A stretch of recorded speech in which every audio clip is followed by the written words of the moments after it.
श्रीगुरुभ्यो नमः। भारती करुणापात्रं भारती पदभूषणं भारती पदमारूढं भारती तीर्थमाश्रये। ತುಂಬ ಸಂಚಿಕೆಗಳಿಂದ ಗುರುಕುಲ ಕಾರ್ಯಕ್ರಮವನ್ನು ನಡೆಸ್ಕೊಂಡು ಬರ್ತಾ ಇರುವಂತಹ ವಿಷಯ ನಿಮ್ಮೆಲ್ಲರಿಗೂ ತಿಳಿದಿದೆ. ಇವತ್ತೂ ಕೂಡ ಭಜಗೋವಿಂದ ಸ್ತೋತ್ರದ ಕೆಲವೊಂದು ಶ್ಲೋಕಗಳನ್ನು ಕಲಿಸೋದಕ್ಕಾಗಿ ನಾನಿಲ್ಲಿಗೆ ಬಂದಿದ್ದೇನೆ. ತಾವೆಲ್ಲರೂ ತಯಾರಿ ಮಾಡಿ ಕಾಯ್ತಾ ಇದ್ದೀರಾ ಅಂತ ಭಾವಿಸಿದ್ದೇನೆ. ತಾವೆಲ್ಲರೂ ಈ ಕಾರ್ಯಕ್ರಮವನ್ನು ಮೆಚ್ಚಿಕೊಂಡು ನಾನು ಹೇಳ್ಕೊಡ್ತಾ ಇರುವಂತಹ ಶ್ಲೋಕಗಳನ್ನು ಕಲಿತಾ ಇದ್ದೀರಾ ಅಂತ ವಿಷಯ ತಿಳ್ಕೊಂಡ ಮೇಲೆ ನನಗೆ ತುಂಬ ಸಂತೋಷವಾಗಿದೆ. ತಮ್ಮೆಲ್ಲರಿಗೂ ಹೃತ್ಪೂರ್ವಕವಾದಂತಹ ಧನ್ಯವಾದಗಳನ್ನು ಸಮರ್ಪಣೆ ಮಾಡ್ತಾ, ಹಾಗೆಯೇ ಇಂದಿನ ಸಂಚಿಕೆಗೆ ತಮ್ಮೆಲ್ಲರನ್ನೂ ಸ್ವಾಗತ ಮಾಡ್ತಾ ಕಾರ್ಯಕ್ರಮವನ್ನು ಶುರು ಮಾಡ್ತಾ ಇದ್ದೀನಿ. 15 ಶ್ಲೋಕಗಳು ಕಳೆದಿವೆ. ಅಂದರೆ ಸುಮಾರು ಭಜಗೋವಿಂದ ಸ್ತೋತ್ರದ ಅರ್ಧದಷ್ಟು ನಾವು ಈಗಾಗಲೇ ಕಲ್ತ್ಕೊಂಡಿದ್ದೇವೆ. ಬನ್ನಿ ಮೊದಲಿಗೆ ಈ 15 ಶ್ಲೋಕಗಳನ್ನು ಒಮ್ಮೆ ಹೇಳಿಬಿಡೋಣ. ಅದಾದ ಮೇಲೆ ಹೊಸ ಶ್ಲೋಕಗಳನ್ನೂ ಕೂಡ ಕಲಿಸ್ಕೊಡ್ತೀನಿ. ನನ್ನ ಜೊತೆಗೆ ಹೇಳ್ಕೊಂಡು ಬಂದ್ಬಿಡಿ. ಭಜ ಗೋವಿಂದಂ ಭಜ ಗೋವಿಂದಂ ಗೋವಿಂದಂ ಭಜ ಮೂಢಮತೆ ಸಂಪ್ರಾಪ್ತೆ ಸನ್ನಿಹಿತೆ ಕಾಲೆ ನಹಿ ನಹಿ ರಕ್ಷತಿ ಡುಕುರುಂಕರಣೆ ಮೂಢಜಹೀಹಿ ಕುರು ಸದ್ಬುದ್ಧಿಂ ಮನಸಿ ವಿತೃಷ್ಣಾಂ ಯಲ್ಲಭಸೆ ನಿಜ ಕರ್ಮೋಪಾತಂ ವಿತ್ತಂ ತೇನ ವಿನೋದಯ ಚಿತ್ತಂ ನಾರೀ ಸ್ತನಭರನಾಭಿದೇಶಂ ದೃಷ್ಟ್ವಾ ಮಾಗ ಮೋಹಾವೇಶಂ ಏತನ್ಮಾಂಸವಸಾದಿ ವಿಕಾರಂ मनसि विचिन्तय वारं वारं नलिनी दलगत जलमतितरलं तद्वज्जीवितमतिशय चपलं विद्धे व्याध्यभिमानग्रस्तं लोकं शोकहतं च समस्तं यावद्वित्तोपार्जनसक्तः निज परिवारो रक्तः पश्चाज्जीवति जर्जरदेहे वार्तां कोऽपि न पृच्छति गेहे यावत् पवनो निवसति देहे तावत् पृच्छति कुशलम् गतवति वायौ देहापाये भार्या बिभ्यति तस्मिन् काये बालस्तावत् क्रीडासक्तः तरुणस्तावत् तरुणीसक्तः वृद्धस्तावत् चिन्तासक्तः परे ब्रह्मणि कोऽपि न सक्तः काते कान्ता कस्ते पुत्रः संसारोऽयमतीव विचित्रः कः कुत आयातः तत्त्वं चिन्तय तदिह भ्रातः सत्सङ्गत्वे निस्सङ्गत्वे निर्मोहत्वं निर्मोहत्वे निश्चलतत्वं निश्चलतत्वे जीवन्मुक्तिः वयसि गते कः कामविकारः शुष्के नीरे क्षीणे वित्ते कः परिवारः ज्ञाते तत्त्वे कः संसारः मा कुरु धन जन यौवन गर्वं हरति निमेषात् कालः सर्वं मायामयमिदमखिलं बुद्ध्वा ब्रह्मपदं त्वं प्रविश विदित्वा दिनयामिन्यौ शिशिरवसन्तौ पुनरायातः कालः क्रीडति गच्छत्यायुः तदपि न मुञ्चत्याशावायुः का ते कान्ता धनगतचिन्ता वातुल किं तव नास्ति नियन्ता त्रिजगति सज्जन संगतिरेका भवति भवार्णवतरणे नौका जटिलो मुण्डीलुञ्छितकेशः बहुकृतवेषः पश्यन्नपि च न पश्यति मूढः ह्युदरनिमित्तं बहुकृतवेषः अङ्गङ्गलितं दशनविहीनं जातं तुण्डं वृद्धो याति गृहीत्वा दण्डं तदपि न मुञ्चत्याशापिण्डम्. ಇಲ್ಲಿಯ ತನಕ ಆಗಿತ್ತು ಅಲ್ವಾ? ಅಂಗಂ ಗಲಿತಂ ಫಲಿತಂ ಮುಂಡಂ ದಶನವಿಹೀನಂ ಜಾತಂ ತುಂಡಂ ವೃದ್ಧೋ ಯಾತಿ ಗೃಹೀತ್ವಾ ದಂಡಂ ತದಪಿ ನ ಮುಂಚತ್ಯಾಶಾ ಪಿಂಡಂ. ಅಂದರೆ ತುಂಬ ವಯಸ್ಸಾದ ಮೇಲೂ ಕೂಡ ದಂಡ ಅಂದರೆ ಕೋಲು, ಕೋಲನ್ನಿಟ್ಕೊಂಡು ಓಡಾಡೋದು. ಆಮೇಲೆ ಹಲ್ಲೆಲ್ಲ ಬಿದ್ದೋಗಿರುತ್ತೆ, ಕೂದಲೆಲ್ಲ ಬೆಳ್ಳಕ್ಕಾಗೋಗಿರುತ್ತೆ, ಕೈಕಾಲಲ್ಲಿ ಶಕ್ತಿನೇ ಇರಲ್ಲ, ಮುದುಕರಾಗೋಗಿರ್ತಾರೆ. ಆದರೆ ಆಸೆ ಅನ್ನೋದು, ಆಸೆ ಅಂದ್ರೆ ಏನೋ ಡಿಸೈರ್ಸ್, ಆಸೆ ಅನ್ನೋದು ಮಾತ್ರ ಮನುಷ್ಯನ ಬಿಡೋದೇ ಇಲ್ಲ. ಅಂದ್ರೆ ಏನರ್ಥ? ಅತಿ ಆಸೆ ಪಡ್ತಾ ಇರ್ತಾರೆ ಮನುಷ್ಯರು. ಆ ಅತಿ ಆಸೆಯನ್ನು ಬಿಡಬೇಕು. ಏನ್ ಗೊತ್ತಾ ಮಕ್ಕಳೇ, ಈ ಆಸೆ ಅಂತ ಬಂದಾಗ ನಿಮ್ಗೆಲ್ಲ ಒಂದು ಮಾತು ಹೇಳ್ತೀನಿ ಕೇಳ್ಕೊಳ್ಳಿ. ಆಸೆಗೆ ನಾವು ಸ್ಲೇವ್ಸ್ ಆಗಬಾರ್ದಂತೆ. ಆಸೆಗೆ ದಾಸರು ಅಂತಾರೆ. ದಾಸ ಅಂದ್ರೆ ಸ್ಲೇವ್, ಸರ್ವೆಂಟ್ ಆಗೋಗೋದು. ಅಂದ್ರೆ ಆಸೆಯನ್ನು ಜಾಸ್ತಿ ಪಟ್ರೆ ಅದನ್ನ ಆಸೆಗೆ ಸರ್ವೆಂಟ್ ಆಗೋಗೋದು ಅಂತ ಹೇಳ್ತಾರೆ.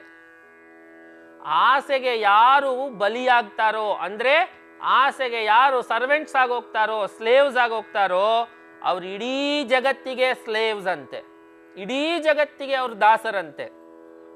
ಅದಕ್ಕೆ ಒಂದು ಸಂಸ್ಕೃತ ಸುಭಾಷಿತ ಇದೆ, ಆಶಾಯಾಹ ಯೇ ದಾಸಾಹ ತೇ ದಾಸಾಹ ಸರ್ವಲೋಕಸ್ಯ ಅಂತ.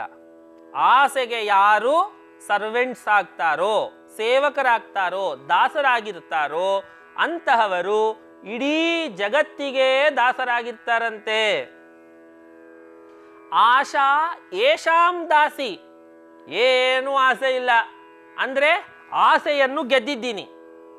ಆಸೆಯನ್ನು ಗೆಲ್ಲೋದು ಅಂದ್ರೇನು? ಆಸೆ ನನಗೆ ಬರೋದೇ ಇಲ್ಲ, ಎಷ್ಟು ಬೇಕೋ ಅಷ್ಟೇ, ನಾನು ಯಾವುದಕ್ಕೂ ಆಸೆ ಪಡಲ್ಲ, ಹೀಗಿರ್ತಾರಲ್ಲ, ಹೀಗಿರೋಂಥವರಿಗೆ ಆಸೆನೇ ದಾಸಿ ಆಗಿರ್ತಾಳೆ. ಅಂತಹವರಿಗೆ ಇಡೀ ಜಗತ್ತೇ ದಾಸರಾಗಿರುತ್ತೆ ಅಂತ ಅರ್ಥ. ಅಂದ್ರೆ ಗೊತ್ತಾಗ್ತಾ ಇಲ್ಲ ಅಲ್ವಾ ನಿಮಗೆ? ನಾ ಹೇಳ್ತೀನಿ ನೋಡಿ ಉದಾಹರಣೆ. ನಾವು ಯಾವುದೋ ಒಂದು ದೊಡ್ಡ ಆಸೆ ಇಟ್ಕೊಂಡ್ಬಿಟ್ಟಿರ್ತೀವಿ. ಆ ಆಸೆ ಪೂರೈಸಬೇಕಾದ್ರೆ ಇವಾಗ ಒಂದು ಮನೆ ಕಟ್ಟಬೇಕು ಅಂತ ಒಬ್ಬನಿಗೆ ಆಸೆ. ಅವನ ಮನೆ ಕಟ್ಟಬೇಕಾದ್ರೆ ಎಲ್ಲರ ಹತ್ರನೂ ಹೋಗ್ಬಿಟ್ಟು ಅವನು ಏನು ಮಾಡ್ತಾನೆ, ಇವಾಗ ಯಾವನೋ ಒಬ್ಬ ಪ್ಲಂಬರ್ ಇರ್ತಾನೆ, ಅವನ ಟೈಮಿಗೆ ಬರ್ತಾ ಇರಲ್ಲ, ಅವನಿಗೂ ಅಪ್ಪ ಪ್ಲಂಬರ್ ಬೇಗ ಕೆಲಸ ಮುಗಿಸ್ಕೊಟ್ಬಿಡಪ್ಪ ಅಂತ ಅವನ ಹತ್ರ ಹೋಗಿ ನಮಸ್ಕಾರ ಮಾಡಿ ಅವನ ಹತ್ರನೂ ಸರ್ವೆಂಟ್ ಥರ ಆ್ಯಕ್ಟ್ ಮಾಡ್ತಾನೆ ಇವನು.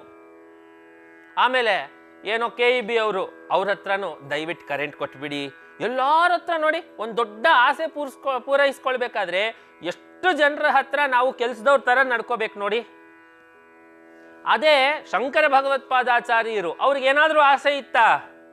ಏನು ಆಸೆನೂ ಇಲ್ಲ. ಅಂತಹವರಿಗೆ ಆಸೆಯೇ ಸರ್ವೆಂಟ್ ಆಗೋಗಿದ್ದಾಳೆ. ಅದರಿಂದ ಏನಾಯ್ತು?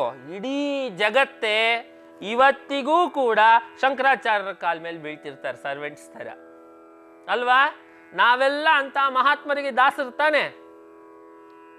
ಅದಕ್ಕೆ ಹೇಳೋದು ಅತಿ ಆಸೆಯನ್ನು ಪಡಬಾರದು. ಆಶಾಯಾಹ ಯೇ ದಾಸಾಹ, ಅಂದರೆ ಆಸೆಗೆ ಯಾರು ದಾಸರೋ, ತೇ ದಾಸಾಹ ಸರ್ವಲೋಕಸ್ಯ, ಅವರು ಇಡೀ ಜಗತ್ತಿಗೆ ಸರ್ವೆಂಟ್ಸ್ ತರಹ. ಆಶಾ ಏಷಾಂ ದಾಸಿ, ಆಸೆಯು ಯಾರ ದಾಸಿಯೋ ಅಂತ ಅರ್ಥ. ತೇಷಾಂ ದಾಸಾಯತೆ ಲೋಕಃ, ಅಂತಹವರಿಗೆ ಇಡೀ ಜಗತ್ತೇ ದಾಸರಾಗಿರ್ತಾರೆ. ಗೊತ್ತಾಯ್ತಲ್ವ ಮಕ್ಕಳೇ? ಆದ್ರಿಂದ ನಾವು ಹೇಗಿರ್ಬೇಕು? ಆಸೆಗೆ ದಾಸರಾಗಿರಬಾರ್ದು, ಆಸೆನೆ ನಮಗೆ ದಾಸಿಯಾಗಿರ್ಬೇಕು. ಗೊತ್ತಾಯ್ತಲ್ವಾ? ಎಸ್, ಅದನ್ನೇ ಇಲ್ಲಿ ಹಿಂದಿನ ಶ್ಲೋಕದಲ್ಲಿ ಹೇಳಿದ್ರು. ಅಂಗಂ ಗಲಿತಂ ಫಲಿತಂ ಮುಂಡಂ ದಶನ ವಿಹೀನಂ, ಹಲ್ಲೆಲ್ಲ ಉದ್ರೋಗಿದೆ. ಜಾತಂ ತುಂಡಂ, ಬಾಯಲ್ಲಿ ಹಲ್ಲೆಲ್ಲ ಉದ್ರೋಗಿದೆ. ವೃದ್ಧೋ ಯಾತಿ ಗೃಹೀತ್ವಾ ದಂಡಂ, ಮುದುಕ ಕೈಕಾಲೆಲ್ಲ ನಡುಗ್ತಾ ಇದೆ, ಒಂದು ಕೋಲನ್ನು ಇಟ್ಕೊಂಡು ಓಡಾಡ್ತಾ ಇದ್ದಾನೆ. ಆದರೂ ಕೂಡ ಅಂತಹ ಮುದುಕನಿಗೂ ಆಸೆಗಳು. ಹಲ್ಲೆಲ್ಲ ಉದ್ರೋಗಿರುತ್ತೆ, ಚಕ್ಲಿ ತಿನ್ಬೇಕು ಅಂತ ಆಸೆ. ಅದಕ್ಕೇನಾಗತ್ತೆ? ಎಲ್ಲ ಡೆಂಚರ್ಸು, ಡೂಪ್ಲಿಕೇಟ್ ಹಲ್ಲು ಬರುತ್ತಲ್ಲ ಅದು ಇಟ್ಕೊಳ್ಳೋದು, ಅದ್ರಲ್ಲಿ ಕಚ್ಕೊಂಡು ತಿನ್ನೋದು. ಅವಾಗ ಏನಾಗತ್ತೆ? ನಮ್ಮ ಶರೀರದಲ್ಲಿ ಜೀರ್ಣಕೋಶ ಇರುತ್ತಲ್ಲ, ಡೈಜೆಸ್ಟಿವ್ ಆರ್ಗನ್ಸು, ಅದು ಕೆಲಸ ಕಡಿಮೆ ಮಾಡಿರುತ್ತೆ. ವಯಸ್ಸಾಗಿದೆಯಲ್ಲ, ಯಾವಾಗ ಜಾಸ್ತಿ ಕೆಲಸ ಕೊಡಬಾರ್ದು ಅವಾಗ ಏನು ಮಾಡ್ತೀವಿ? ಎಲ್ಲ ಜಾಸ್ತಿ ಕೆಲಸ ಕೊಡ್ತೀವಿ. ಯಾಕೆ? ಡೂಪ್ಲಿಕೇಟ್ ಹಲ್ಲು ಕಟ್ಟಿಸ್ಕೊಂಡ್ಬಿಟ್ಟು ತಿನ್ನಬಾರ್ದೆಲ್ಲ ತಿನ್ಬಿಡೋದು. ಹೊಟ್ಟೆ ಜೀರ್ಣ ಆಗಲ್ಲ, ಜೀರ್ಣ ಆಗಲಿಲ್ಲ ಅಂತ ಆಮೇಲೆ ಅದಕ್ಕೆ ಔಷಧಿ ತಗೊಳ್ಳೋದು. ಏನು ಜಾಸ್ತಿ ಕೇಳಿಸ್ಕೋಬೇಡ, ನಿನ್ಗೆಲ್ಲ ಕೇಳಿಸ್ಕೊಂಡಿದ್ದಾಗಿದೆ ಅಂತ ದೇವ್ರೇನು ಮಾಡ್ತಾನೆ? ವಯಸ್ಸಾಗ್ತಾ ಆಗ್ತಾ ಕಿವಿ ಕಡಿಮೆ ಮಾಡ್ತಾನೆ, ಕೇಳಿಸಲ್ಲ ಜಾಸ್ತಿ. ಅವಾಗ ನಾವೇನು ಮಾಡ್ತೀವಿ? ಅದಕ್ಕೂ ಒಂದು ಮಿಷಿನ್ನು. ಅದೇನಾಗತ್ತೆ? ಯಾವುದು ಬೇಕೋ ಯಾವುದು ಬೇಡವೋ ಎಲ್ಲ ಕೇಳಿಸ್ಕೊಳ್ಳೋದು, ಸುಮ್ಮನೆ ಮನೆಯಲ್ಲಿ ಪೇಚಾಡ್ಕೊಳ್ಳೋದು. ಅದು ಮಾಡಲೇಬಾರ್ದು. ನಾನು ಯಾಕೆ ನಿಮಗೆ ಈ ವಯಸ್ಸಲ್ಲೇ ಹೇಳ್ತಾ ಇದ್ದೀನಿ ಅಂದರೆ, ನೀವೆಲ್ಲ ಎಷ್ಟು ಪ್ರಬುದ್ಧರಾಗಿದ್ದೀರಾ ಅಂದರೆ ನಿಮಗೆ ದೊಡ್ಡ ದೊಡ್ಡ ಆಲೋಚನೆ ಮಾಡೋದಕ್ಕೆ ಅಭ್ಯಾಸ ಮಾಡ್ಕೊಳ್ಬೇಕು. ಅದರ ಪ್ರಾರಂಭವನ್ನು ನೀವು ಈಗಾಗಲೇ ಮಾಡಿದ್ದೀರಿ. ಅದಕ್ಕಾಗೇ ನಾನು ನಿಮಗೆ ಹೇಳ್ತಾ ಇದ್ದೀನಿ. ಇನ್ನೊಂದ್ಸತಿ ಆ ಶ್ಲೋಕ ಹೇಳೋಣ, ಶುರು ಮಾಡಿ. ಅಂಗಂ ಗಲಿತಂ ಫಲಿತಂ ಮುಂಡಂ ದಶನ ವಿಹೀನಂ ಜಾತಂ ತುಂಡಂ ವೃದ್ಧೋ ಯಾತಿ ಗೃಹೀತ್ವಾ ದಂಡಂ ತದಪಿ ನ ಮುಂಚತ್ಯಾಶಾಪಿಂಡಂ. ಮುಂದಿನ ಶ್ಲೋಕ. ಅಗ್ರೇ ವನ್ಹಿಃ ಅಗ್ರೇ ವನ್ಹಿಃ. ಇಲ್ಲೇನಾಗಿರುತ್ತೆ ಅಂದರೆ ವಹ್ನಿ ಅಂತ ಬರೆದಿರ್ತಾರೆ, ಪುಸ್ತಕ ನೋಡಿದ್ರೆ ಹಾಗೆ ನಾವು ಒತ್ಕೊಟ್ಟಿರ್ತಾರೆ. ವಹ್ನಿ ಅಂತ ಬರ್ದಿರೋದು ವನ್ಹಿ ಅಂತ ಓದಬೇಕು. ಬ್ರಹ್ಮ ಅಂತ ಬರ್ದಿರ್ತಾರೆ, ಏನಂತ ಓದ್ತೀವಿ ನಾವು? ಬ್ರಹ್ಮ ಅಂತ ಓದ್ತೀವಿ. ಗೊತ್ತಾಯ್ತಲ್ಲ? ಅಗ್ರೇ ವನ್ಹಿಃ ಪೃಷ್ಠೇ ಭಾನುಃ ಅಗ್ರೇ ವನ್ಹಿಃ ಪೃಷ್ಠೇ ಭಾನುಃ ಅಗ್ರೇ ವನ್ಹಿಃ ಪೃಷ್ಠೇ ಭಾನುಃ.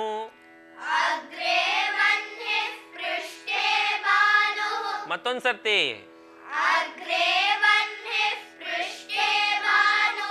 ಅಗ್ರೇ ವನ್ಹಿಃ ಪೃಷ್ಠೇ ಭಾನುಃ.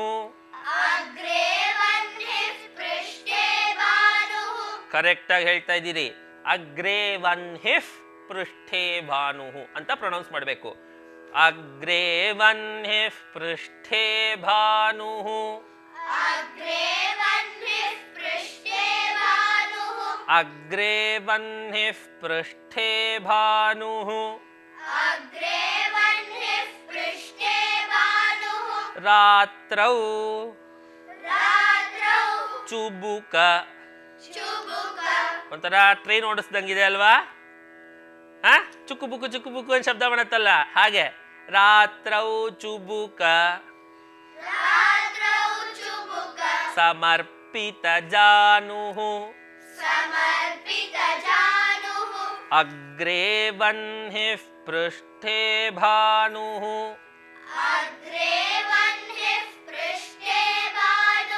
ರಾತ್ರೌ ಚುಬುಕ ಸಮರ್ಪಿತ ಜಾನುಃ. अग्रे वह्निः पृष्ठे भानुः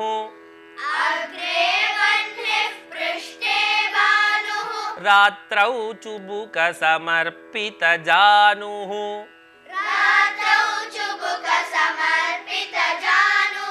2 ಲೈನ್ಸ್ ಹೇಳಿ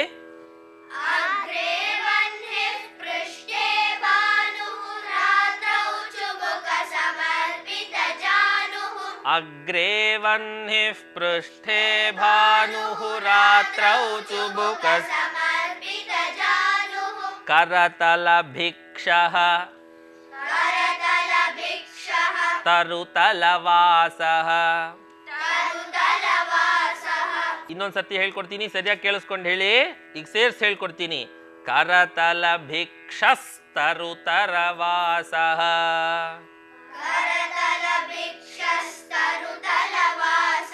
करतलभिक्षस्तरुतलवासः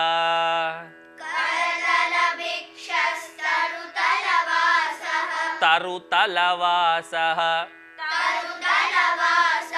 करतलभिक्षस्तरुतलवासः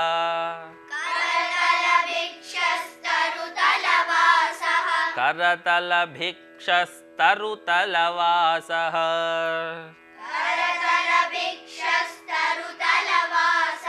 तदपि न मुञ्चत्याशा पाशः तदपि न मुञ्चत्याशा पाशः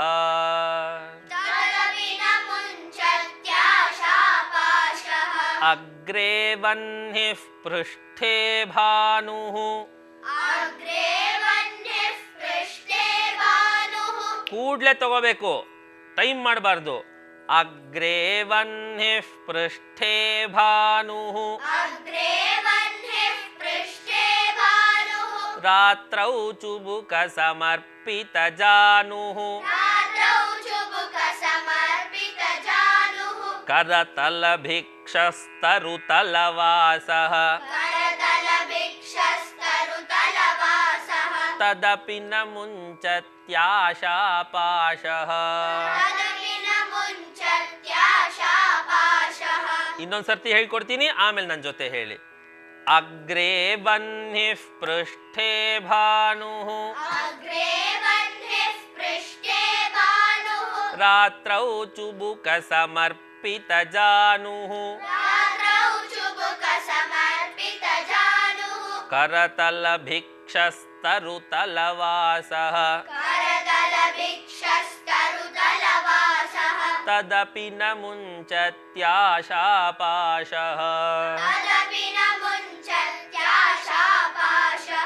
ಹೇಳೋಣ अग्रे वह्निः पृष्ठे भानुः रात्रौ चुबुकसमर्पितजानुः करतलभिक्षस्तरुतलवासः तदपि न मुञ्चत्याशा पाशः कुरुते गंगा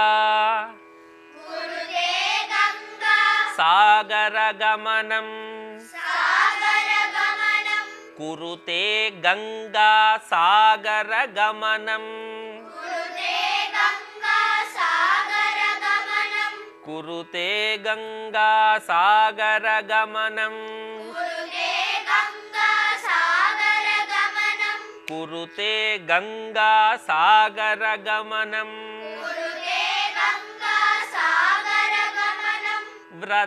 व्रतपरिपालनं व्रतपरिपालनं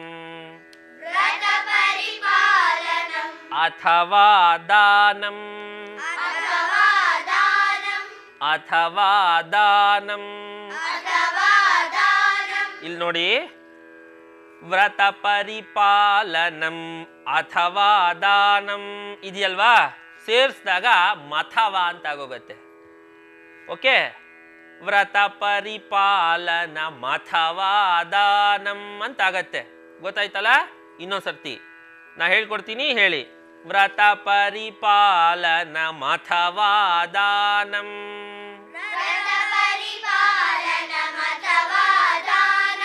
कुरुते ಗಂಗಾ ಸಾಗರ ಗಮನಂ ವ್ರತ ಪರಿಪಾಲನಮಥವಾ ದಾನಂ ಜ್ಞಾನ ವಿಹೀನ ಸರ್ವಮತೇನ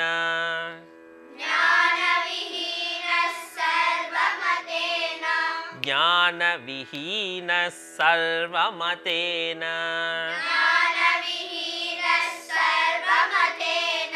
ಜ್ಞಾನ ವಿಹೀನ ಸರ್ವಮತೇನ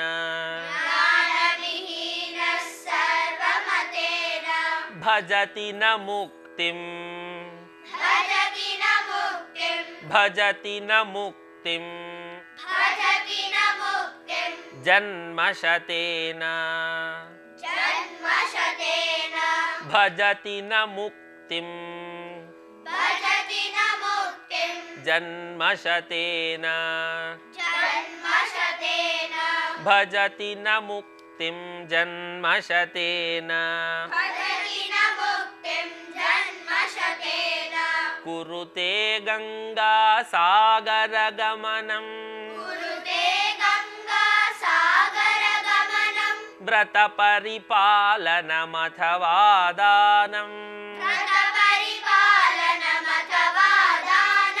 ಜ್ಞಾನ ವಿಹೀನ ಸರ್ವಮತೇನ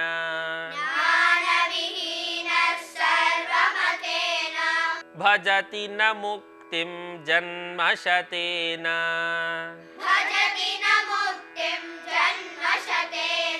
ನನ್ನ ಜೊತೆಗೆ ಹೇಳಿ. ಕುರುತೆ ಗಂಗಾ ಸಾಗರ ಗಮನಂ ವ್ರತ ಪರಿಪಾಲನಮಥವಾ ದಾನಂ ಜ್ಞಾನ ವಿಹೀನ ಸರ್ವಮತೇನ ಭಜತಿ ನ ಮುಕ್ತಿಂ ಜನ್ಮಶತೇನ. ಮತ್ತೊಂದು ಸರ್ತಿ. ಕುರುತೆ ಗಂಗಾ ಸಾಗರ ಗಮನಂ ವ್ರತ ಪರಿಪಾಲನಮಥವಾ ದಾನಂ ಜ್ಞಾನ ವಿಹೀನ ಸರ್ವಮತೇನ ಭಜತಿ ನ ಮುಕ್ತಿಂ ಜನ್ಮಶತೇನ. ಇನ್ನೊಂದು ಸರ್ತಿ ನೀವು ಮಾತ್ರ.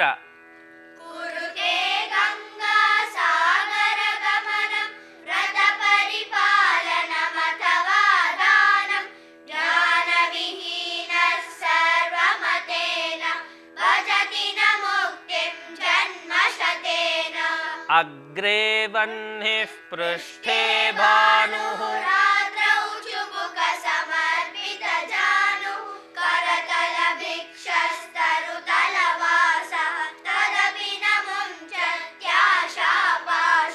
ಕುರುತೆ ಗಂಗಾ ಸಾಗರ ಗಮನಂ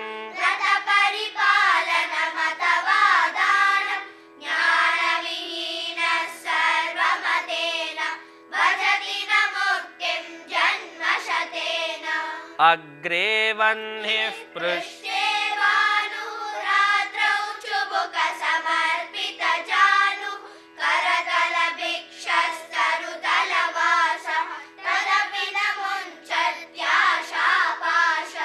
ನೋಡಿ, ನೀವು ರಾಗಕ್ಕೇನೋ ಹೇಳ್ತಾ ಇದ್ದೀರಿ, ತಾಳಕ್ಕೂ ಬರ್ತಾ ಇದೆ, ಆದರೆ ಆ ಕಡೆ ಅಕ್ಷರಗಳು ಬಿಟ್ಟೋದಂಗೆ ಕೇಳಿಸತ್ತೆ. ನೀವು ಬಿಟ್ಟಿಲ್ಲ. ಜಾನುಹು ಜಾನು ಅನ್ನೋ ಮಾತ್ರ ಕೇಳತ್ತೆ.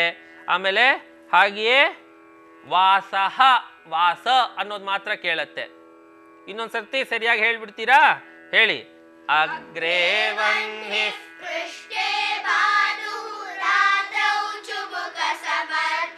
ಜಾನುಃ ಕರತಲ ಭಿಕ್ಷಸ್ತರುತಲವಾಸಃ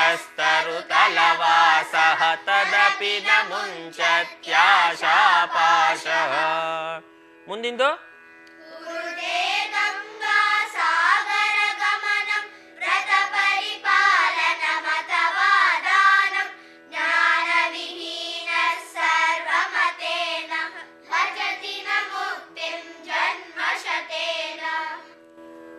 ಇವತ್ತು ಇಷ್ಟು ಶ್ಲೋಕಗಳನ್ನು ಕಲ್ತ್ಕೊಂಡಿದ್ದೀರಿ, ಅಭ್ಯಾಸ ಮಾಡ್ತಾ ಇರಿ. ಮುಂದಿನ ಸಂಚಿಕೆಯಲ್ಲಿ ಪುನಃ ಹೇಳ್ಕೊಡ್ತೀನಿ. ಶ್ರೀಕೃಷ್ಣಾರ್ಪಣಮಸ್ತು.